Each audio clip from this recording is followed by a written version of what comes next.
the evening comes, blue to blue through the night.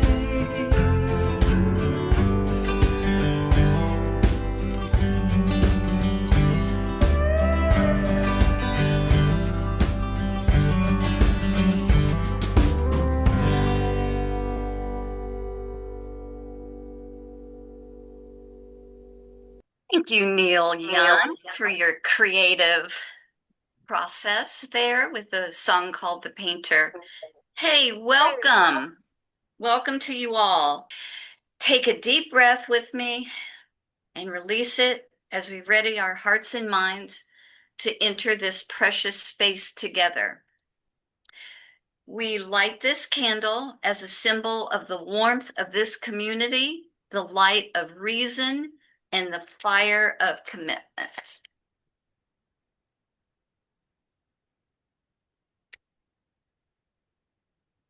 Ooh, that looks really cool. We are going to begin our service today. It's about the creative process. What is the creative process? Whether you are a writer, a singer, a musician, a gardener, a speaker, a painter, a crafter, a cook, and many other things. We all tend to have a process that helps us move through to our end result. Today, we have several of our OHM members who will share their creative process. But first, we have an opening reading by Shel Silverstein. Invitation. If you are a dreamer, come in. If you are a dreamer, a wisher, a liar, a hoper, a prayer, a magic bean buyer. If you are a pretender, come sit by my fire, for we have some flax golden tales to spin. Come in, come in. First up today, I am so excited about this. We have Dolphin Brown, who you don't see in the foreground often. She's in the background doing all our tech stuff. And she's going to multitask today and share her creative process with her work that she does. And it is internationally known. And so with that, I bring you our very own Dolphin Brown. Thank you. Pardon me while I do my job and do tech and then move into actually speaking. Hi, everybody. Thanks so much for listening to my creative process. This is something I usually do alone in silence, or maybe the sound of some ocean sounds behind me. So this is a sweet but strange shift for me, but I'm grateful to get a chance to share with you guys. For me, creating art has kind of become this alchemy. It's part meditation, it's part memory, and it's actually part science fiction a little bit. I call my work video paintings, and I think you can see why. They are moving meditations built from layers of video, sound, and light. They're meant to help people slow down, take a nice deep breath, maybe feel a little more grounded, because honestly, that's what they do for me. I got started making these to heal myself and to find a quiet, grounded place within myself during a time of massive panic attacks, living in a lot of anxiety and fear. And they changed the way my brain ran, and it went from that hamster wheel constant thing to a nice calm inner place where I could see alternatives other than panic. So my process almost always begins with some kind of feeling. Other times it'll be a visual that'll catch the corner of my eye, like the way sunlight shimmers through water, or maybe even a glimmer of a dream that I had. It's kind of hard to explain, but I start with the visuals, and I'm that idiot with a camera out there videotaping, laying in the middle of the street and videotaping the clouds up in the sky, or crawling under a bush because the way the sunlight goes through the bush is so cool. I don't even know when I do the video, I don't ever know what it's going to end up as. I just know I like it. There's something about it that calls to me. And so I grab the video and manipulate it later. I also then use music, which is created by plants. I have a device called a plant wave, and you put electrodes on the plants and it turns the electrical impulses of the plants into music. So I bring all of this through technology, but bring all of this nature into my art. And that's the language I speak back out through as well. I tend to just listen. Sometimes I'll have a video playing and I'll just close my eyes, even with no sound. And then when I open them back up, I tend to see something different, something new. So for my process, editing is where the magic happens. And the madness. I layer visuals of the video like brushstrokes. I adjust the speed, the color, the rhythm, the tone, all kinds of things. It's deeply intuitive. There's no practicality to it. It's just I start playing with buttons and knobs until I get something that really looks and speaks to me in a way that I'm looking for. Some pieces come together quickly. Sometimes I can take a video, and then when I sit down and look at it, I already know what I want it to do, and I can just start rolling. It's like they've been waiting to come through. They've been waiting to be born. Others fight me the whole way. I have one piece, one of my absolute favorite pieces actually, took me 8 months of not just of the filming, but of editing. And nope, that's just not what it wants to be yet. Nope, that's not what it wants to be. So it takes time because it really, really, it's like the video is asking me to be in a different place mentally before I can work on it and before I can get it into the piece of art it wants to be. And there's no set formula. I just have to show up, stay present, keep watching, keep listening until I feel I'm getting that feel I like. So the joy in all of this for me is that I lose track of time. I often feel like I've stepped through a portal and I'm just in the art. That's such an incredible joy to just get lost into physically into a piece of art. Also, of course, anytime I share a piece with someone and they say, oh my goodness, that makes me feel so calm, or I really needed that today. That's the joy. That's everything. That's that moment of connection that I can't exist without, honestly. As peaceful as my work becomes in the end, though, it's not always a peaceful process. I often hit a wall emotionally, creatively, or physically, because the tech will crash, or the render fails at 98%, or it looks great on my little screen and then I put it on big screen and go, oh no, that's terrible. It just happens. It's part of the process. Sometimes I really do doubt whether the art that I'm making matters. I've had to let all of that be a part of the rhythm of making art too, though. I finally learned, I think, after 5 years of doing this full time, that those are not signs to quit. They're signs to breathe deeper, connect more deeply, either with myself or with the art, and just take that real big moment to breathe. At the heart of my work, I would say it's how I stay connected to my higher self, nature, whatever that bigger connecting thing is that keeps us all together. And for me, it's how I turn my noise into stillness, my brain chaos into color. And I think in the world that's happening right now, we could all use that a lot. So I hope that's what my art does for people. I hope that's what it brings to folks. So thanks for letting me share a little bit about my process. And if you never need a visual breath, you know where to find me. And I'd like to close by playing a beautiful piece I have called Etchings.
Every creative knows that their work has a symbiotic effect. As they create, they themselves are created.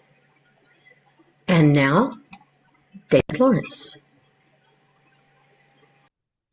Good morning. I've never thought of myself as a very creative person. When I consulted Mr. Internet, he confirmed it. His definition of creativity is the use of imagination or original ideas, especially in the production of an artistic work. If you paid attention to the flyer for today's service, you noticed the flow chart for the creative process. A starting arrow, entering a jumble of squiggly, incomprehensible lines with a single exit to the finish. I know that this is meant to be a humorous exaggeration, but I've sat through enough marketing presentations and brainstorming sessions to realize it's much nearer the truth than we'd care to admit. My mind simply refuses to function like this. It only seems to operate efficiently in a linear driven manner. Since I've already committed to speaking, I did what any person does when reaching an impasse. I reverted to confirmation bias and consulted Miss Internet. She takes a much wiser and varied look at creativity. She said it's defined as the tendency to generate or recognize ideas, alternatives, or possibilities that may be useful in solving problems, communicating with others, and entertaining ourselves and others. Simply put, creativity involves transforming ideas, imaginations, and dreams into reality in a relatively routine basis. Basically, this is what each and every one of us does hundreds of times each day to function in this world. Perhaps more creative people function at a higher level, but we all must be creative to survive and thrive when confronted with daily challenges. Now, please note, Miss Internet doesn't limit me to original thought or even require much imagination. She's more concerned with the process than the end result, whatever that may be. If creativity depended on original thought, Picasso would probably just be remembered as just another second-rate painter who merely copied what African mask carvers had been doing for hundreds of years. Every novelist and scriptwriter would simply been realized as a copyist of Shakespeare's plot. Now, heck, Shakespeare's comedies would simply be remembered as retellings of bawdy stories that he heard in taverns or the tragedies from derivations of ancient myths set in political situations. Viewed from this standpoint, I began to feel a little bit better about myself. Most of my professional life consisted of solving manufacturing, quality, or safety problems or setting up systems to prevent them. It required me to methodically gather as much relevant data from as many varied sources as possible, then systematically form a plan to reach a desired solution. Usually the hardest part of any project, harder than synchronizing high volume manufacturing equipment, was getting everyone on the project to communicate in the same language. It often seemed to me that while one person was speaking in English, everyone else was listening in Klingon. Creativity required that I often needed to be an interpreter for them, to simply get them to stop and listen. I love the clarity of well-prepared flowcharts. To me, they're as remarkable as intricate Dürer etchings. In hindsight, I love the maddening challenges that interrupt the process, the feelings of accomplishment with reservations about spending half a day solving a problem that turned out to require only a very simple solution. I miss the camaraderie of teaming with a work crew to test and commission a new piece of equipment. I love the consistent, uninterrupted sound of properly operating manufacturing lines. The synchronicity of transfer belts moving product at the optimum speed are just a sweet symphony to my ear. Now is a time that I could bore you with pictures of production lines and equipment. Instead, I'm going to do a complete 180-degree turn on you. Sometimes I try to venture into the realm of semi-artistic creativity. Almost all children are obsessed with dinosaurs and prehistoric life, and I was no exception. Problem is, I never grew out of it. I still love walking creeks and riverbeds, searching for fossils, and occasionally an arrowhead. It's great exercise. It allows you to commune with nature. A number of years ago, a good friend of mine mentioned that her 3 young boys had seen Jurassic Park and had just become fanatics about dinosaurs. I may have been ahead of my time since so many Hollywood actors are now writing children's books, but I decided to make one for them, include it in a fossil hunter's kit.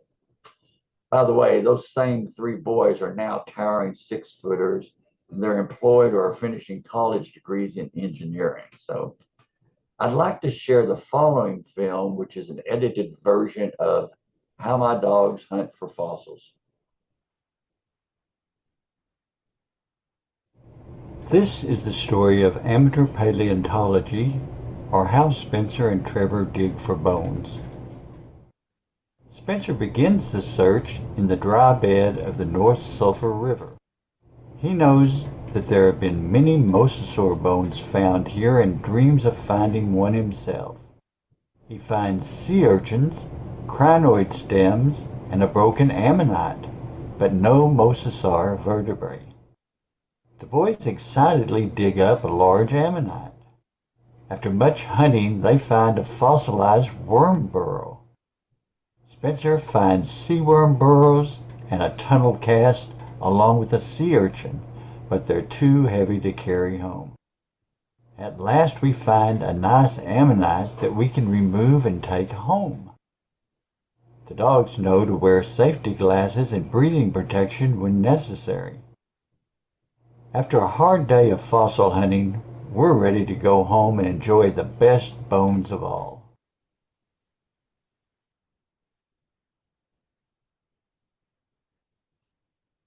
Creative living isn't really about the grand feats. It's not the novel, the film, or the 5-course meal. It's choosing to notice shadows dancing on a wall, singing a little ditty while you fold the laundry, recognizing that boring moments breed inspiration. That daily life is an act of creation. And now we'll hear from Mike Igg. Hey, thanks, David. So I don't really have any manual arts and crafts things I do, but what I do is writing. I do a lot of thinking and then writing about the thinking. And it ranges from formal writing to very informal. The formal writing actually culminated in the book I published this spring. And just a reminder here that on Wednesday at 7 o'clock, I'll be offering another one of the classes on this book. So details are in the newsletter, but I invite everyone to show up Wednesday evening. You don't have to have read the book, just sit and listen for an hour while I discuss it and talk about it and have a session of comments on what people think. On the informal sense of writing, I've been doing journaling. And it's a great practice. I encourage other folks to do it. You can write about the day's events. You can write about your emotions at the time. You can write about your gratitude, your hopes and dreams, and write about the lessons you've learned in life. And a while ago, 12 years ago, my son gave me a present of a really nice bound journal. And I find that that is really helpful. Having something nice to write in really motivates you and keeps you going. And over the past 12 years, I've filled out a number of those journals. Here's, an example of my current collection. All told, that's over 4,000 pages of handwritten journaling right now. And I've gotten my wife to do that. I encourage other people to do it too. So, changing topics a little bit. I watch a lot of YouTube videos, and 2 years ago, a guy named Kevin Kelly recorded a interesting little one. He's been around for a long time in the tech community. He started the Whole Earth Review and Wired magazine. And on his 68th birthday, he recorded a little video of 68 bits of advice he's learned. And at that time, I was approaching my 66th birthday. So I wrote down 66 bits of advice that I've learned. Now, when Kevin Kelly did his, he had a mixture of amusing and serious ones. For example, one of his life lessons was don't trust all-purpose glue. It's not really all-purpose. Or a friend with a boat is much better than actually owning a boat. But he had a lot of serious ones mixed in there. So I'm going to read now some of the more serious bits of advice that I put together dating back 2 years ago. So, decisions made motivated by anger, resentment, envy, and fear tend to be really bad decisions. Decisions made motivated by compassion, respect, generosity, and courage tend to be good decisions. Nurturing an attitude of gratitude is one of the best ways to improve the quality of your life. When feeling depressed or in despair, one of the best ways to heal this is to go out and do something good for someone else. Get a word of approval there from the background. When faced with difficult decisions, ask what your future and wiser version of yourself from 10 years in the future would advise you to do. When faced with difficult decisions, sometimes a great question to ask is, what is love asking me to do here? Always look at the big picture. It changes and improves your perspective. An old Boy Scout motto when camping is, leave the campsite in better shape than when you found it. This can apply to many things in life, so teach your children that we should clean up messes even if we didn't create them. As an adult, stop spending your time and energy getting involved in fights in the kiddie pool. Playing it small neither serves you or the world. Spend times in rooms where you're the dumbest person there. People you strongly disagree with will actually agree with you at about 95% of things. You just tend to focus on those few key points you disagree on, and that's not healthy. Try not to complain about anything. Either work to fix it or accept it. Complaining in itself accomplishes nothing. When someone does something that disappoints or angers you, remind yourself that free will is an illusion and tell yourself they did the best they could in that circumstance. They could not have done any differently. When you're disappointed in something you did, apply that same advice to yourself. Not my monkeys, not my circus. Apply this phrase often. You tend to set lifelong eating habits in your teens. The problem is when you're an adult with adult metabolism, you need to change your eating habits to those of an adult. To be in the top 1%, you need to be doing things that 99% of the people don't do. Rather than think about how you want to spend your time, think about how you want to invest it. Friends are better than money. Good friends are one of the most valuable things you can do to improve the quality of life. Invest your time and effort in them. Quiet time alone is really good. To whom much is given, much is expected. So use your talents and energy to pay back the world for all the wonderful things and opportunities you've been given.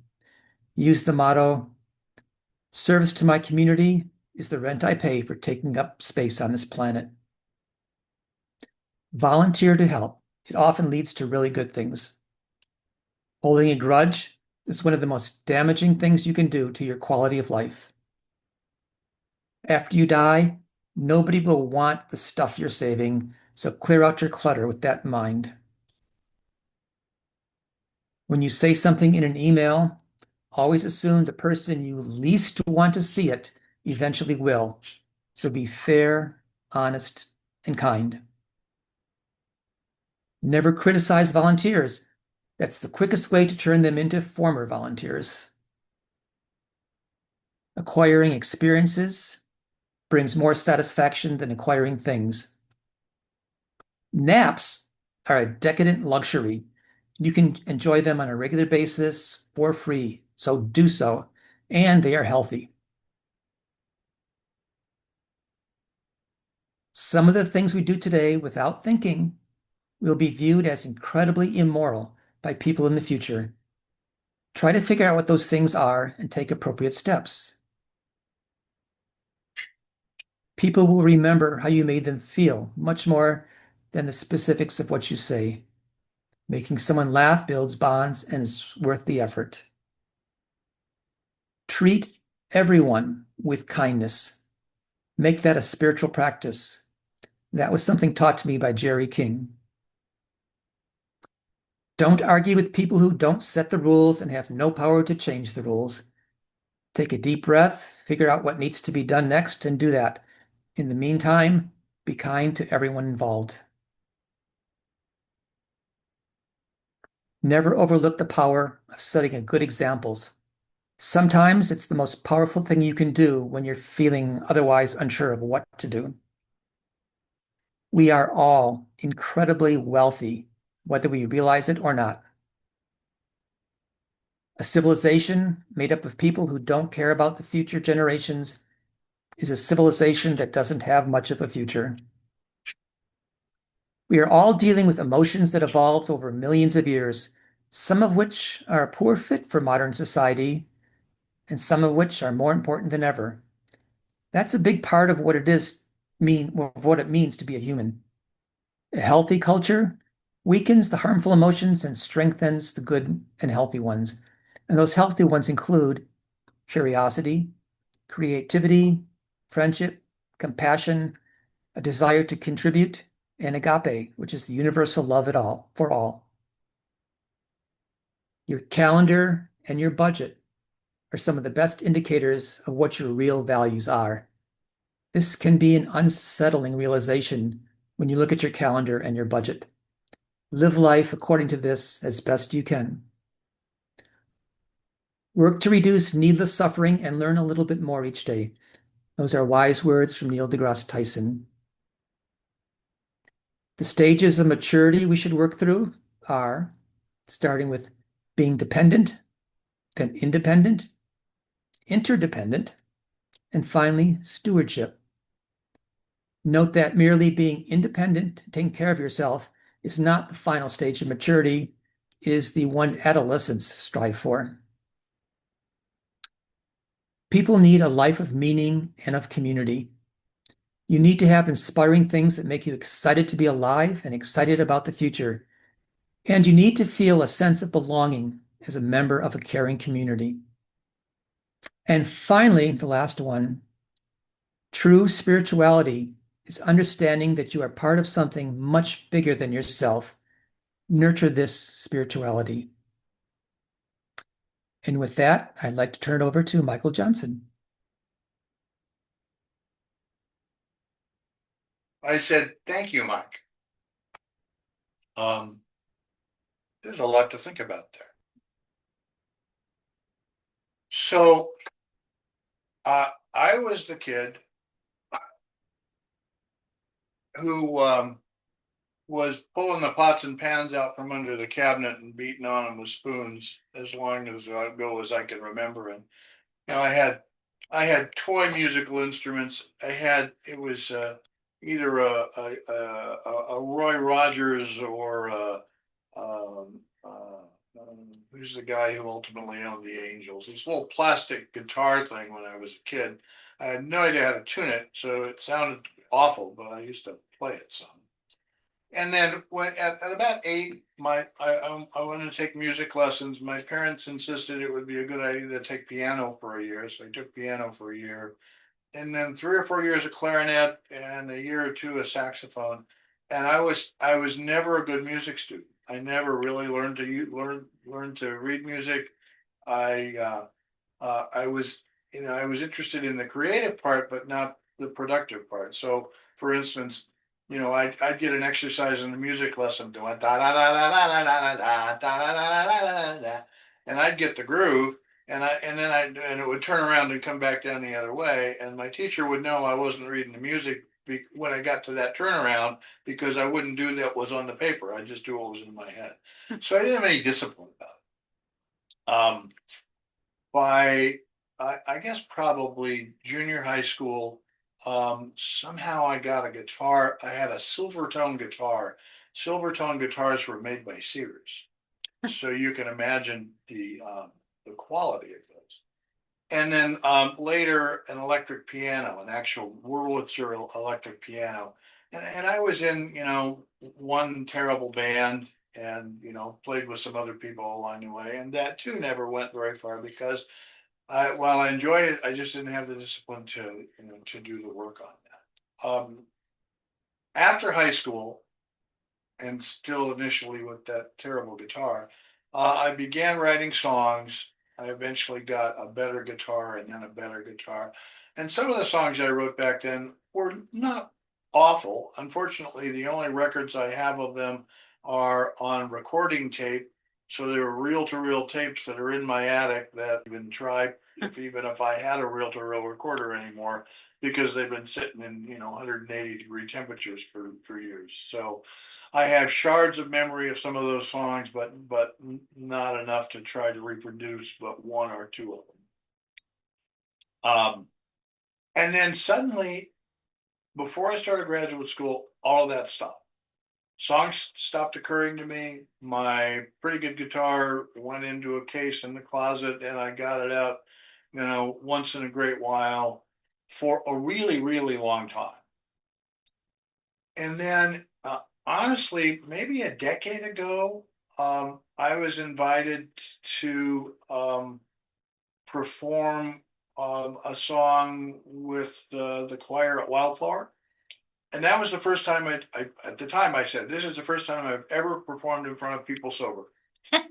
And that was really true. And that's a testament to how anxious I was about exposing myself, about showing what I really was. And so I did some of that, and that went along for a while, and that happened a few more times, and that was kind of fun. And then just about 4 years ago, I was driving to work, and the only way I have to say this is this song showed up. It just showed up. I wasn't thinking about it. I hadn't been in it, and so I wrote down a little bit of it on something in my car, and within 3 or 4 days, this whole song that is a story song about what happens to people when grief and resentment aren't processed, and the emptiness and despair of lives about that. It's about some clients, really, and so in that sense, it's autobiographical. But then it happened again. I don't remember what the next song was, and so I got motivated to make something of this. I thought I'm, whatever, 69 years old. Maybe there's still some time to make use of this latent talent. So I found a teacher on the internet who's he's a professional musician in LA. His principal instrument is bass, but he's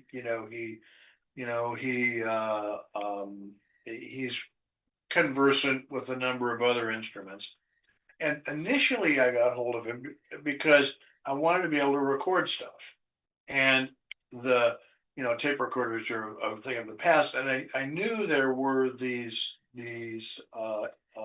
software systems that allowed that.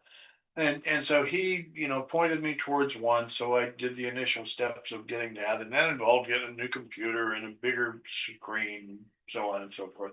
But once that was done, and I had the right keyboard, I had access to producing music with piano and organ and drums and string sections and I abused the breadth of that palette for a while because it was it was so interesting, and then it kind of narrowed down after a while. And the mostly that experience of a song just showing up is what continued to happen. Sometimes the I get nothing is coming, and so I go and plunk around on the keyboard. I should say part of what's happened in the process of this is as my arthritis has progressed, I play guitar less and I play keyboard more because the arthritis doesn't get in the way of the keyboard as much. And so I'm a way better keyboard player than I was when I was a kid. And the beauty of the software is that you play a recording and then you can fix the mistakes. You can fix mistakes of live recorded music too, but it's much more difficult. And so that really became a joy. And I realized almost everything that I do is in one way or another autobiographical. So I wrote a song a couple of years ago that it was about my feelings about how cavalier we are about killing the animals we kill alongside the road every day, at least where I live. And it was, it's the genesis of it was there was a yet another baby deer dead alongside the road. Right. So the song. Anyway, so that's just an illustration. Maybe 20 songs since then, something like that. I don't keep track. And then there are bits that never get finished that just they show up and then they just don't ever get closure. So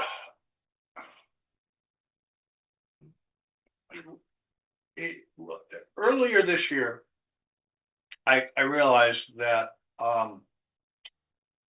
I was paying more attention to the good feeling that I get, which is sometimes more self-serving than pride when I share music with other people that's completed. And so I thought, okay, maybe what happens if I step away from that and just focus on the creative process and not be thinking about how good I'm going to feel when I send it out for other people. So I'm telling you that because I'm not going to play you a song. I started that on my birthday this year, and my deal with myself is it runs through my birthday next year. So after my birthday next year, there's going to be a fiesta, but not yet. So last week, it's raining like a cow peeing on a flat rock here. About a week ago, this song showed up. The first bit of this song showed up, and I know why it happened. A few days earlier, a week earlier, I had again. This wasn't a new memory, but I had remembered again being as an infant left in a room by myself to cry myself out, which was good parenting according to some people when I was a kid. And I've known that for 40 years or something like that. But what happened was this song showed up. I'm in my car again. I should, if I wanted to be more productive, I would just stay in my car. So I got a bass line and the words. And so this is where this gets really embarrassing, because I'm going to sing you the bass line and the words without any accompaniment at all, except for your goodwill. So the bass line goes, bum, ba-dum, ba-dum, ba-bum, bum, bum, bum, bum, bum, bum, ba-bum, bum. And if you can remember that, then the words are very simple, and they go, I can hear that boy crying. I can hear him all the way down the hall. I can hear that boy crying. I can hear him through my wall. They went off and left him there like they don't even care at all. So you can see the connection to that, to the memory. And so I as soon as I could, I got to the keyboard, and I have this program that has 430 keyboard instruments. And so there are these, they're bass, keyboard basses, and so that was what I was using for a bass. And I recorded that, and I recorded that verse, and I realized that there was more to do. It's a story song. I don't know how it ends yet. So I know that there is a second verse that's concerned with how come nobody's helping this boy, and then I don't know if I go and the narrator goes and rescues him, or if nobody ever shows up, which really happened, or something else, and then there's a sort of intermediate piece, and so then kind of from that seed, the work begins. Right, this is where the discipline comes in. Right, so if I have to write a drum line, and I'm not good at that because I can never quite figure out how it works. So I write a drum line, and then there is a Hammond organ part that's just fill is what they call it, little bits of music in between lyric and the next phrase that sort of adds some spice. And then there is an intermediate section that I think changes the voice from the voice of the narrator to the voice of the boy for 16 bars, usually called a bridge, and then another verse at the end. And finding that bridge took a day of just figuring out what the chord progressions was. So I'd write something and I'd play it into the computer. I'd play it back and I go, no, that doesn't work. And I'd find it. And so finally, after 4 or 5 days of various experiments, I found one that really works and sounds nice and completes it. And so I in all of the music that you listen to, and I know because I've got a professional tutor, this is part of what happens. So I may add a little bit of guitar part in there. And when I do that, I will do it 10 seconds at a time. And then I will add another 10 seconds at a time and another 10 seconds, because if to play the whole part, if you make a mistake, you have to go back and start all over. But if you only play it 10 seconds at a time, then you can just erase that essentially and start over with something else. And this one is in this state. It gets stuck in my head.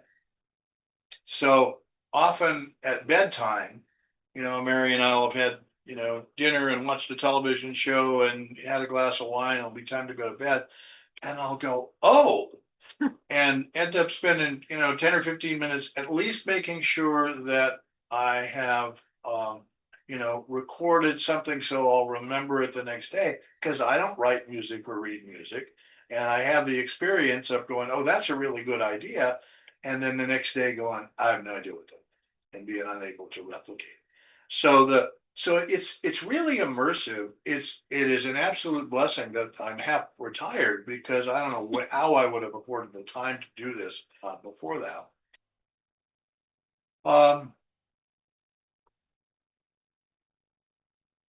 There's always an element in the words and music that are I mean, I love the beginning about the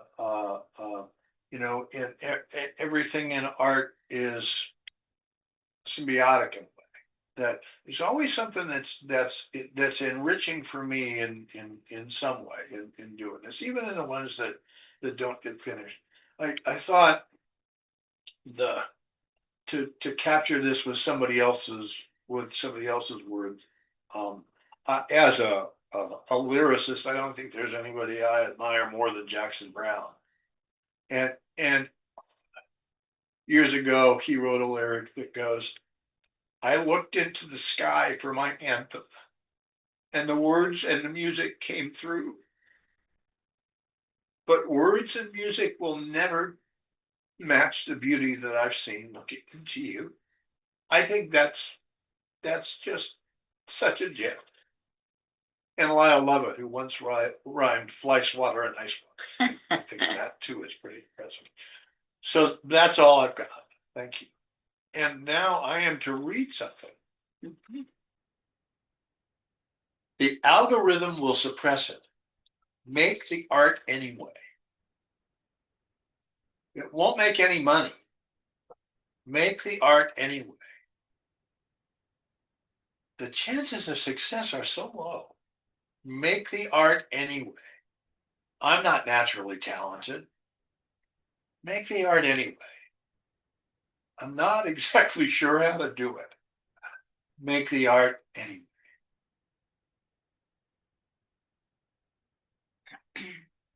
Thank you, Michael. And thank you, Dolphin, for sharing with us your process and the beautiful result of it.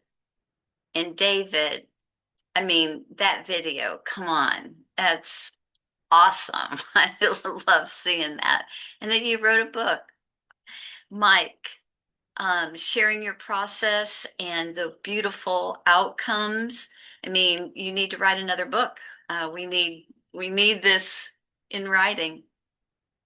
Did I just see that it is? Did you just send a chat that you have it? I did. Okay, well, there you go then. And Michael Johnson, it's a privilege to be in the background as you are working on your creative process. He thinks it annoys me. It doesn't. I love it. Although I do have to say, when he's playing something for the 100th time, it gets monotonous. But the end results always amaze me. So thank you for that. We will end our service. Oops, I'm going to blow out this candle and try not to get wax everywhere. Thanks to everybody for being here and listening to the creative processes. And I know many of you who didn't speak today have them as well. And what I have to say to you for now is, may we go in peace, go in kindness, and forever make the art anyway. We extinguish this candle to end our service, but not the illumination of each of you. So if you have to go, go, and we'll send you out with love. If you can stick around, I think we will do joys and concerns. And I think Joan might be able to do that for us. So if you got to go, see you next time. Love you. Otherwise, stick around for joys and concerns. And Joan, the floor is yours.